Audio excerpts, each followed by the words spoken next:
Hi friends, இன்றைக்கி ஆஃபீஸ்லேருந்து வர வழியில் என்னெல்லாம் வாங்கிட்டு வந்தேன்னு பாருங்கள் ஃப்ரெண்ட்ஸ். இவ்வளவு தக்காளியும் 3 கிலோ நாட்டு தக்காளி வந்து 50 ரூபா. இவ்வளவுமே 50 ரூபா தான். விலைக்கு எப்படி இருக்குது அப்படின்னு சொல்லிட்டு சொல்லுங்கள் ஃப்ரெண்ட்ஸ்.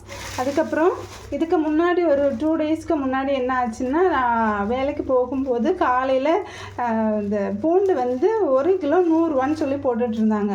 அடுத்து 2 நாள் வரும்போதும் பார்த்தேன், ஆஃபீஸ்லேருந்து வரும்போதும் பார்த்தேன், போகும்போதும் பார்த்தேன், இல்லை.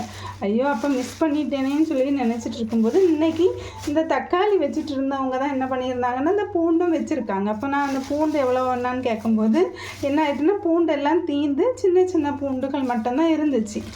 அப்போ அவங்க சொன்னாங்க, பூண்டு சின்ன பூண்டு தான், ஆனால் வந்து அந்த காரம் குறையாமல் நல்லா தான் இருக்குது, நீ வேணும்னா கடிச்சு பாரு, பூண்டுக்கு தேவை வந்து காரம் தான், அந்த காரம் இருக்குது அப்படின்னு சொல்லிட்டு என்னை வாங்க சொன்னாங்க.